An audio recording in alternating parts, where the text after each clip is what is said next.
Et salut tout le monde, bienvenue sur ma chaîne Lorenzo High Tech. Aujourd'hui on va parler de smartphones et on va parler d'un smartphone en particulier au prix de 350 euros. On va être sur un smartphone pour concurrencer Apple, l'iPhone SE qui est le milieu de gamme d'Apple, ou tout simplement le smartphone que je vous ai présenté il y a quelques jours, le OnePlus Nord qui est le milieu de gamme de OnePlus, où là on est sur du moins de 400 euros. Donc là on va parler de qui? On va parler de Google. Et oui, Google il y a quelques jours ils ont annoncé le Google Pixel 4a qui est un milieu de gamme à 350 euros, donc c'est vraiment intéressant. Sauf petit bémol, je vais vous le présenter aujourd'hui, mais malheureusement si vous êtes intéressé, vous ne pourrez pas l'acheter dès maintenant, parce que maintenant malheureusement ils ont été victimes du coronavirus, donc du coup tout a été retardé concernant l'échelle de production, donc du coup il sera disponible en vente que en octobre. Mais bon, le bon point c'est si vous êtes intéressé, aujourd'hui vous connaîtrez le produit grâce à cette vidéo, et du coup il n'y a plus qu'à attendre en octobre pour l'acheter. Mais avant de commencer cette vidéo, si vous n'êtes toujours pas abonné à ma chaîne YouTube, abonnez-vous, elle est 100% high-tech,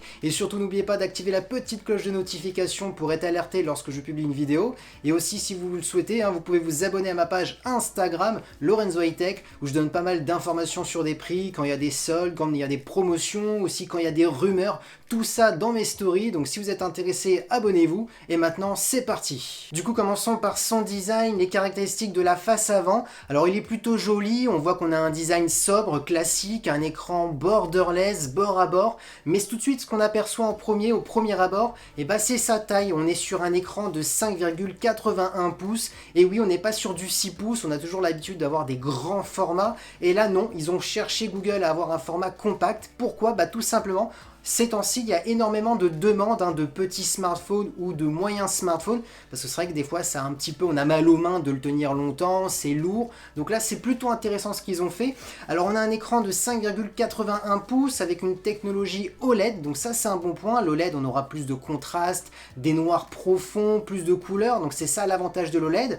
Concernant sa résolution, on est sur du Full HD+, donc ça reste classique. Donc là, au premier abord, on a des bonnes caractéristiques. Le petit poinçon que vous voyez en haut à gauche, c'est la caméra frontale, où on est sur du 8 millions de pixels. Alors attention, peut-être vous allez dire, 8 millions de pixels, c'est un petit peu juste.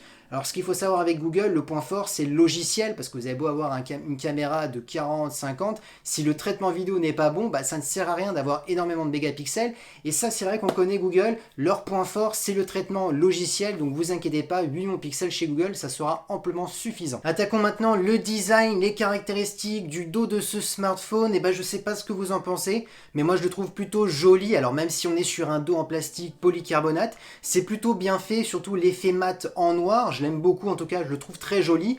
Pour 350 euros, le design est bien travaillé. On retrouve aussi un capteur au dos, et oui malheureusement il n'est pas sous l'écran, mais c'est pour faire baisser le coût du smartphone. Donc on a un capteur au dos du smartphone. On a aussi un carré en haut à gauche pour bien entendu mettre le flash et un seul capteur. Et oui, on pourrait penser qu'il y en a plusieurs, mais il n'y en a qu'un seul. Alors là tout de suite vous allez vous dire, mais alors du coup il n'y a pas de mode portrait, il n'y a pas de mode nuit. Et j'ai envie de vous dire si, le mode portrait il se fera par le logiciel, et on sait que Google sont très très forts, comme je vous avais dit, pour la caméra selfie frontale, ils étaient forts. Et pareil pour le dos du smartphone, ils sont très très forts. On les a comparés même avec des smartphones chinois avec deux capteurs, et des fois ils surpassaient un certain smartphone chinois. Donc ça c'est plutôt bon, parce que c'est-à-dire pour 350 euros avec un seul capteur, on a un super mode portrait et un super mode nuit. Pendant que je vous parle, vous allez voir quelques photos. Alors attention, soyez négligents, parce qu'il faut pas oublier que les photos, alors de base, ont été téléchargées sur des labos de test, et surtout YouTube compresse un petit peu la qualité. Donc si vous trouvez les photos normales, dites-vous bien qu'il y a de la compression avant, donc soyez indulgents.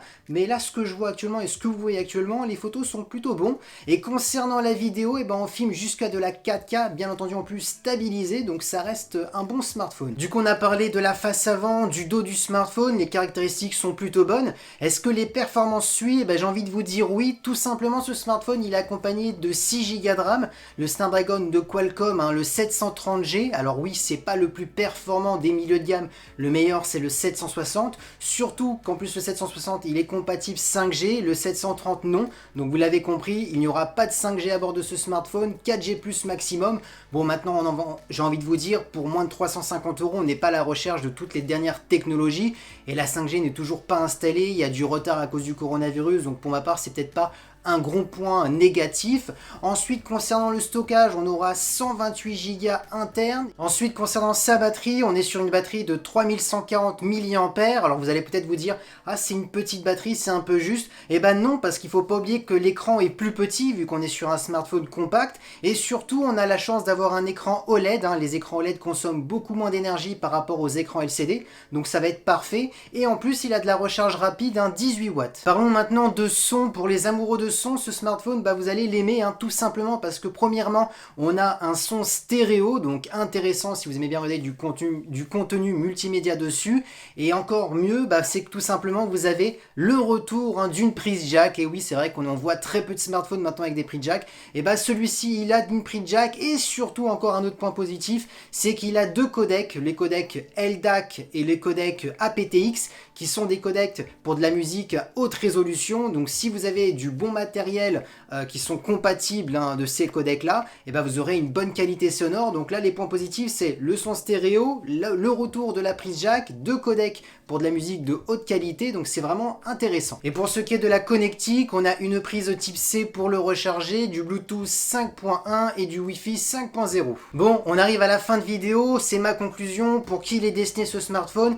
Est-il intéressant concernant son prix? J'ai envie de vous dire oui, parce que pour 350 €, moi les caractéristiques qui me viennent tout de suite, c'est le petit format compact, donc intéressant pour les gens qui recherchent des petits smartphones ou des moyens smartphones pas trop grands. Ensuite, on a un écran OLED, donc ça c'est intéressant, des contrastes, des noirs profonds, plus de couleurs. Ensuite, ce que je retiens tout de suite, c'est son processeur. C'est pas un gros processeur le 730, mais c'est un processeur qu'on pourra faire quand même des bons jeux vidéo. On pourra pas mettre tout au maximum les graphismes, mais ça va être quand même intéressant. Bien entendu aussi l'appareil photo, même si on n'a qu'un seul capteur, on aura le mode portrait à bord parce qu'ils sont très très forts en termes de logiciel, Google. Le mode nuit aussi qui est plutôt intéressant. Donc on voit qu'on est quand même sur un smartphone plutôt polyvalent. On a aussi une batterie à recharge rapide de 18 watts, donc ça va être intéressant. En moins d'1 heure, votre téléphone il sera rechargé. Donc voilà, pour ma part, pour moins de 350 €, ça va être le concurrent pour Apple, pour l'iPhone SE, ou le concurrent du OnePlus, le OnePlus Nord que je vous ai présenté il y a quelques temps. Je vous conseille d'aller la voir si vous ne l'avez pas vu, cette vidéo, parce que du coup on a une alternative pour moins de 400 €. Et surtout, faut pas oublier, Google n'a pas de surcouche, c'est de l'Android pur, donc pour les gens qui n'aiment pas les surcouches, ça peut être aussi une bonne alternative. J'ai oublié aussi de dire le son, aussi pour les amoureux du son. On a le retour de la prise jack, on a du son stéréo, on a des bons codecs pour de la haute résolution. Donc tout ça, on voit que on est vraiment sur un smartphone polyvalent pour moins de 350 €. Pour ma part, Google a réussi son pari. Et voilà, cette vidéo est terminée, j'espère qu'elle vous a plu. Pour un petit smartphone à moins de 350 €, pour un petit budget, il est plutôt intéressant et plutôt polyvalent. En tout cas, si cette vidéo vous a plu, n'oubliez pas le petit pouce like, de vous abonner si c'est toujours pas fait, d'activer la petite cloche de notification pour être alerté lorsque je publie une vidéo, et aussi à ma page Instagram où je donne pas mal d'informations, des rumeurs, des prix, tout ça dans mes stories. Donc abonnez-vous sur mes deux réseaux sociaux, et maintenant je vous dis à très bientôt. C'était Lorenzo High Tech.